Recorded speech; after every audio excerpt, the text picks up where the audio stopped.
खता तो जब होके हम हाल दिल किसी से कहें, खता तो जब होके हम हाल दिल किसी से कहें, किसी को चाहते रहना कोई खता तो नहीं, किसी को चाहते रहना कोई खता तो नहीं। खता तो जब होके हम हाल दिल किसी से कहें, किसी को चाहते रहना कोई खता तो नहीं, किसी को चाहते रहना कोई खता तो नहीं। जय हिंद साथियों, मैं अपने इस वीडियो में आपका पुनः स्वागत करता हूं। दोस्तों, आज हम लोग बेसिकली 3 टॉपिक पर बात करेंगे। पहला नंबर हम लोग बात करेंगे विद्युत क्षेत्र क्या चीज़ होता है, फिर बात करेंगे विद्युत क्षेत्र रेखाएं या इसका नाम होता है विद्युत बल रेखाएं क्या होता है, फिर हम लोग लास्ट में बात करेंगे विद्युत क्षेत्र की तीव्रता क्या चीज़ होती है। तो सबसे पहले हम लोग स्टार्ट करेंगे विद्युत क्षेत्र क्या चीज़ होता है।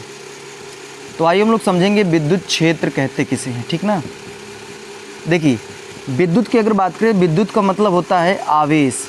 विद्युत मतलब क्या होता है? आवेश। और क्षेत्र का मतलब होता है जगह या कह सकते हैं स्थान, ठीक ना। क्षेत्र का मतलब क्या होता है? जैसे हर इंसान का एक अपना क्या होता है, एक एरिया होता है, या कह सकते हैं एक अपना एक स्थान होता है, या फिर कह सकते हैं एक अपना एक जगह होता है, ठीक। तो विद्युत क्षेत्र है क्या, पहले इसको समझिए अच्छे से। देखिए, अगर इसकी हम पहले परिभाषा की बात करें तो इसकी परिभाषा ये है कि जैसे मान लीजिए सपोज दैट कोई एक आवेश है, तो इस आवेश के चारों तरफ जानते हैं एक एरिया बनता है, और इसी ये जो आवेश है इसके चारों तरफ जो एरिया बनता है, यानी जो जगह बनता है, क्षेत्र बनता है, ये क्या करता है, ये आवेश उतने ही एरिया तक किसी दूसरे आवेश को आकर्षित या प्रतिकर्षित करता है। तो उसी एरिया या उसी जगह को हम लोग बेसिकली विद्युत क्षेत्र के नाम से जानते हैं। या फिर दूसरे तरीके से परिभाषा आप ऐसे भी दे सकते हैं कि किसी आवेश के चारों तरफ का वह क्षेत्र जहाँ तक इस आवेश का असर या प्रभाव देखा जाता है, अर्थात इस आवेश का असर जो इफ़ेक्ट होता है उसको देखा जाता है, उसी एरिया को हम लोग बेसिकली विद्युत क्षेत्र के नाम से जानते हैं। तो उम्मीद करूँगा विद्युत क्षेत्र क्या चीज़ है समझ में आया होगा। जैसे हर चीज़, हर एक, जैसे इंसानों की बात करें तो इंसानों में भी अपना एक एरिया हो। जैसे मान लीजिए हम किसी बात, कोई व्यक्ति है अपने गाँव में ही झगड़ा कर लिया है, ठीक ना, तो उस गाँव में उसका एरिया है भाई, उसको लोग जानते हैं। तो अगर मान लीजिए गांव में ही किसी लड़के झगड़ा कर लिया, तो वहाँ पे जो लोग और लोग हैं वो बात करेंगे, अरे यार चलो छोड़ो, जाने दो, ये फलाने का लड़का है, ये गाँव ही तो है, जाने दो, गाँव की बातें ख़त्म करो। लेकिन अगर वही लड़का किसी दूसरे गाँव में जाके अगर लफड़ा कर ले तो बढ़िया से फिर कूटा जाएगा वो। तो क्यों, जैसे वो गाँव में जब झगड़ा किया तो क्यों नहीं मार खाया, इसलिए नहीं मार खाया क्योंकि उसका वो एरिया था, वहाँ तक उसका असर या प्रभाव था, जिस वजह से लोगों ने कहा चलो गांव की बात है छोड़ो, ख़त्म करो। लेकिन अगर वही लड़का किसी दूसरे गांव में जाएगा तो भाई उसका तो वहाँ एरिया होगा नहीं, वहाँ पे उसको लोग जानेंगे ही नहीं, तो बढ़िया से वहाँ पे पीटा जाएगा वो। तो हर चीज़ का क्या होता है, एक अपने एरिया होता है जहाँ तक उसका असर या प्रभाव होता है। तो जहाँ तक उसका असर या प्रभाव जाता है वही उसका एरिया है। तो अगर हम बात करें किसी मतलब कोई आवेश है, अगर उसके एरिया की बात करें तो उसी एरिया का नाम है भैया विद्युत क्षेत्र। तो उम्मीद करूँगा विद्युत क्षेत्र क्या चीज़ है समझ में आया होगा। फिर से एक बार समझिए, फिर आगे बढ़ते हैं।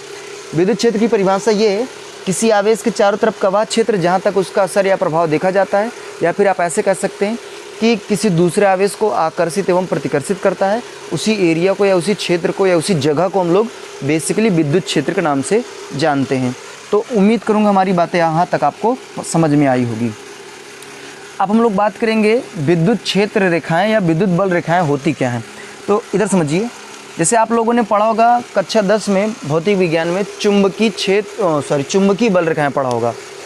तो चुंबकीय बल रेखाएं क्या होती है, जैसे इसमें आपने ये पढ़ा होगा कि चुंबक के उत्तरी ध्रुव से निकलने वाली तथा दक्षिणी ध्रुव में प्रवेश करने वाली काल्पनिक रेखाओं को हम लोग बेसिकली चुंबकीय क्षेत्र रेखाएं या चुंबकीय बल रेखाएं कहते हैं। उसी तरीके से होता है विद्युत बल रेखाएं या विद्युत क्षेत्र रेखाएं। तो जैसे देखिए, आप लोग यहाँ पे जानते होंगे आवेश 2 तरह के होते हैं, एक होता है धनात्मक, एक होता है ऋणात्मक। तो जिस तरह आवेश में धनात्मक होता है उसी तरीके से चुंबक में उत्तरी ध्रुव होता है, और जिस तरीके से आवेश में ऋणात्मक आवेश होता है उसी तरीके से चुंबक में दक्षिणी ध्रुव होता है, ठीक ना। तो इधर समझिए, तो इस जो ये धनात्मक आवेश होता है, यहाँ से कुछ काल्पनिक रेखाएं निकलती हैं, कुछ इस तरीके से। तो इन्हीं जो काल्पनिक रेखाएं निकलती हैं, बेसिकली इन्हीं काल्पनिक रेखाओं को हम लोग विद्युत बल रेखाएं या विद्युत क्षेत्र रेखाएं के नाम से जानते हैं।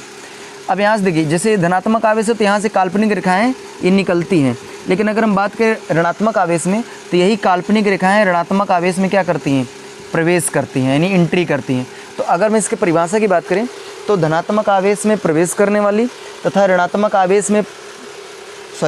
आवेश से निकलने वाली तथा ऋणात्मक आवेश में प्रवेश करने वाली काल्पनिक रेखाओं। एक्चुअली यहाँ पे एक बात आपको नहीं समझ में आ रहा होगा कि आप काल्पनिक क्यों बोल रहे हैं।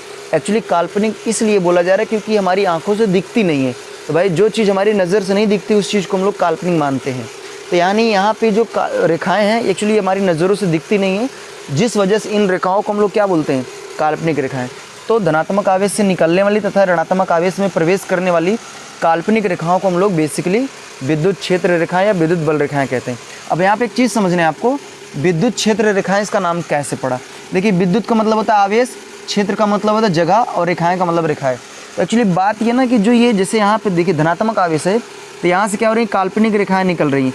तो ये रेखाएँ निकल कर इस आवेश के चारों तरफ जितना दूरी तक फैलती हैं उतना ही दूरी तक विद्युत क्षेत्र का निर्माण होता है। तो अर्थात कहने का अर्थ ये है, यहाँ पे देखिए विद्युत क्षेत्र रेखाएं लिखा है। क्यों इसको विद्युत क्षेत्र रेखाएं क्यों बोलते हैं, क्योंकि यही रेखाएं क्या करती हैं, विद्युत क्षेत्र का निर्माण करती है। अर्थात किसी आवेश के चारों तरफ एक बॉर्डर डिसाइड करती हैं कि इस आवेश का इतना बड़ा एरिया है और इस एरिया में कोई दूसरा आवेश आएगा तो ये आवेश क्या करेगा, उस पर प्रभाव डालेगा, अर्थात उस पर अपना असर दिखाएगा। तो इसलिए इसको हम लोग बेसिकली विद्युत क्षेत्र रेखाएँ कहते हैं। और समझिए, इसका एक नाम और है, विद्युत बल रेखाएं भी इसको कहते हैं। देखो, इसको विद्युत बल रेखाएं नाम इसलिए पड़ा क्योंकि यही रेखाएं क्या करती हैं, किसी आवेश को आकर्षित या प्रतिकर्षित करती हैं। तो अर्थात देखिए, आकर्षित करें या प्रतिकर्षित करें तो उस पर एक बल ही लगता है। तो इस वजह से इनको हम लोग विद्युत बल रेखाओं के नाम से भी जानते हैं। तो उम्मीद करूँगा यहाँ तक बातें हमारी समझ में आई होगी। अब हम लोग को समझना है विद्युत बल रेखाओं के गुण। तो चलिए अब हम लोग बात करने वाले हैं विद्युत बल रेखाएं या विद्युत क्षेत्र रेखाओं के गुण क्या होता है। तो देखिए, इसके पहले गुण का मतलब यहाँ पे खासियत की बात होगी। तो देखिए, पहली खासियत इसकी ये है कि जो विद्युत बल रेखाएं होती हैं सदैव धनात्मक आवेश से ये निकलती हैं और ये ऋणात्मक आवेश में क्या करती हैं, प्रवेश करती है। ये सदैव हमेशा होगा। ये विद्युत बल रेखाएं धनात्मक आवेश से हमेशा निकलेंगी और ऋणात्मक आवेश में हमेशा ये क्या करेंगी, प्रवेश करेंगी। ये पहली खासियत होती है। दूसरी खासियत इनकी ये होती है कि ये जो विद्युत बल रेखाएं होती ना, ये आवेश से लंबवत निकलती हैं और ये आवेश में लंबवत प्रवेश भी करती है। अर्थात इससे इसके सतह से 90 डिग्री का कोण बनाते हुए विद्युत बल रेखाएं निकलती हैं और 90 डिग्री का कोण बनाते हुए ये आवेश में प्रवेश करती हैं। ये दूसरी खासियत होती है विद्युत बल रेखाओं की। अगर हम बात करें तीसरी खासियत, तो देखिए तीसरी खासियत ये होती है कि जो विद्युत बल रेखाएं होती हैं ये एक दूसरे को कभी नहीं, जैसे किसी आवेश से करोड़ों अरबों खरबों रेखाएं निकलती हैं, लेकिन ये रेखाएं एक दूसरे को कभी नहीं काटती। जैसे समझना ध्यान से, जैसे मान लीजिए सपोज दैट ये कोई धनात्मक आवेश है, तो यहाँ से अगर मान लीजिए एक विद्युत बल रेखाएं निकल के जा रही हैं, तो ये नहीं कि जो बगल से इसके विद्युत बल रेखाएं निकलेगी इसके ऊपर से होते हुए ऐसे जाएगी, ऐसा नहीं है। ये विद्युत बल रेखाएं एक दूसरे को कभी नहीं काटती हैं। जैसे मान लीजिए धनात्मक आवेश है तो यहाँ से एक विद्युत बल रेखाएं निकलेंगी, तो जो अगली विद्युत बल रेखाएं निकलेंगी इसके जस्ट बगल से जाएगी, फिर अगली इस तरीके से जाएगी। मतलब एक दूसरे को ये क्या करती हैं, एक दूसरे को ये लोग कभी नहीं काटते। ये इनके अंदर खासियत होती है। अगला नंबर चौथा खासियत ये होती है कि विद्युत बल रेखाएं जो होती हैं ना, ये आवेश के पास इनके बीच की दूरियाँ कम होती है, लेकिन ये आवेश से दूर जाने पर इनके बीच की दूरियाँ क्या होती है, बढ़ जाती हैं। ये चौथी खासियत है। तो उम्मीद करूँगा विद्युत बल रेखाओं की मैंने 4 खासियत बताई, नहीं 4 गुण बताया। उम्मीद करूँगा ये चारों बातें आपको समझ में आई होगी। फिर से एक बार समझिए, विद्युत बल रेखाओं की पहली खासियत, ये धनात्मक आवेश में सदैव धनात्मक आवेश से निकलती हैं और ऋणात्मक आवेश में प्रवेश करती, पहली खासियत। दूसरी खासियत ये होती है कि विद्युत बल रेखाएं आवेश से लंबवत निकलती हैं और लंबवत ही क्या करती हैं, प्रवेश करती हैं। तीसरी खासियत ये होती है कि विद्युत बल रेखाएं एक दूसरे को कभी नहीं काटती हैं। चौथी खासियत होती है कि विद्युत बल रेखाएं आवेश के पास इनके बीच की दूरियां कम होती है, लेकिन आवेश से दूर जाने पर इनके बीच की दूरियां क्या होती हैं, बढ़ जाती हैं। तो ये इसकी चौथी खासियत है। अब हम लोग को समझना है विद्युत क्षेत्र की तीव्रता ये है क्या। तो देखिए एक्चुअली अगर यहाँ पर देखा जाए ना, तो विद्युत क्षेत्र की तीव्रता एक प्रकार का देखा जाए तो ये बल है। विद्युत क्षेत्र की तीव्रता क्या है, ये एक प्रकार का बल है। तो आइए इसको समझते हैं। इसको समझने से पहले आपको एक चीज़ समझना पड़ेगा कि धन परीक्षण या परीक्षण धन आवेश क्या चीज़ होता है। देखिए इसको अगर हम बात करें किससे प्रदर्शित करते हैं, तो परीक्षण धन आवेश को बेसिकली हम लोग Q0 से प्रदर्शित करते हैं। देखिए यहाँ पे नॉट का मतलब नहीं, यानी जीरो भी लगा, जीरो का मतलब नहीं, ठीक ना। तो अगर हम कहें धन परीक्षण आवेश या परीक्षण धन आवेश कहते किसे हैं, तो इसकी परिभाषा ये कि ऐसा आवेश जिसके पास खुद का विद्युत क्षेत्र ना हो, यानी खुद उसके अंदर से विद्युत बल रेखाएं ना निकलती हो। और ध्यान यहाँ पे देना, ये धन परीक्षण बोले, पहले से ध्यान देना है प्लस में, बल भी प्लस में है लेकिन यहाँ से कोई विद्युत बल रेखाएं बाहर नहीं निकलेंगी, ये होती है इसकी खासियत। तो धन परीक्षण आवेश उसे कहेंगे ऐसा आवेश जिसके पास खुद का विद्युत क्षेत्र ना हो लेकिन वो दूसरे आवेश के विद्युत क्षेत्र का अनुभव करे, तो ऐसे आवेश को हम लोग बोलते हैं धन परीक्षण आवेश। एक्चुअली यहाँ पे इसका नाम परीक्षण इसलिए पड़ा क्योंकि इस आवेश से हम लोग किसी भी चीज़ का हम लोग टेस्टिंग करते हैं, एक्सपेरिमेंट करते हैं, जिस वजह से इस आवेश को हम लोग धन परीक्षण आवेश कहते हैं। तो आइए हम लोग समझने वाले विद्युत क्षेत्र की तीव्रता क्या चीज़ है। जैसे मान लीजिए सपोज दैट कोई आवेश है, तो इसके चारों तरफ क्या बनेगा, एक एरिया बनेगा जहाँ तक इस आवेश का असर या प्रभाव देखा जाएगा। अब हमें क्या करना है, इसी के क्षेत्र में कोई धन परीक्षण आवेश हम रखेंगे। तो जब इसके क्षेत्र में हम कोई अगर धन परीक्षण आवेश रखेंगे ना, तो इस आवेश की वजह से ये जो धन परीक्षण आवेश है ये क्या करेगा, एक बल का अनुभव करेगा। तो ये जितने बल का अनुभव करेगा वही बल विद्युत क्षेत्र की तीव्रता होती है। तो अगर विद्युत क्षेत्र की तीव्रता की परिभाषा की बात करें तो आप कह सकते हैं कि किसी विद्युत क्षेत्र में रखा कोई धन परीक्षण आवेश जितने बल का अनुभव करता है वही बल विद्युत क्षेत्र की तीव्रता होती है। और अगर बात करें कि इसको किससे प्रदर्शित करते हैं, तो विद्युत क्षेत्र की तीव्रता को ई से प्रदर्शित करते हैं और यह एक सदिश राशि होती है, इस बात को ध्यान देना है। विद्युत क्षेत्र की तीव्रता को ई से प्रदर्शित करते हैं, यह एक सदिश राशि होती। अगर हम बात करें इसके फार्मूले की, तो इसका फार्मूला होता है ई बराबर होता है F/Q0, ये फार्मूला होता है। अब यहाँ से अगर हम इसके मात्रक की बात करें तो इसका पहला मात्रक होता है SI मात्रक। देखिए SI मात्रक इस फार्मूले से आएगा, F का मतलब न्यूटन यानी बल है, न्यूटन होगा, और Q0 आवेश है यानी इसका मात्रक कुलाम होगा। तो इसका एक SI मात्रक तो न्यूटन/कुलाम आया समझ में। अब अगर हम इसके बीमा की बात करें, इसकी बीमा क्या होगी, देखिए इसकी बीमा की बात करें तो न्यूटन यानी बल का मात्रक है, बल की बीमा क्या होती है mLT-2, और यहाँ पे आवेश है तो आवेश की बीमा क्या होगी AT। अब इन दोनों पे एक घात इनको ऊपर ले चलेंगे, ये हो जाएगा mLT-2, और ये दोनों लोग ऊपर जाएंगे तो A-1 T-1, ठीक ना। अब इनमें देखिए बिरादरी मिलाइए,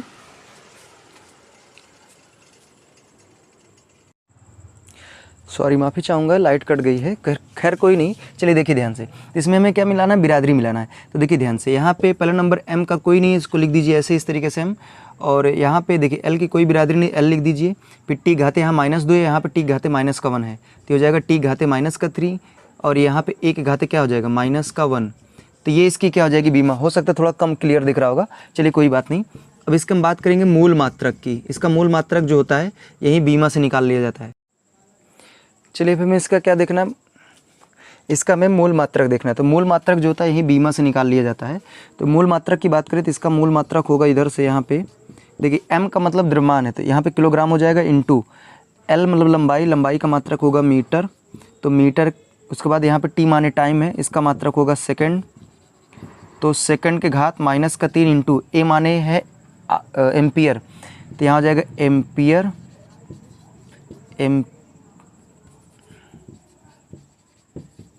एम्पियर घात कितना हो जाएगा, ये हो जाएगा -1।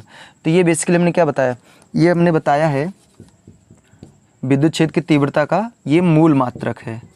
कौन सा मात्रक है, मूल मात्रक है। तो उम्मीद करूँगा यहाँ तक बात हमारी समझ में आई होगी। ये इधर लिख देता हूँ ऊपर, मूल मात्रक है, ठीक ना। चलिए, तो उम्मीद करूँगा यहाँ तक बात हमारी समझ में आई होगी।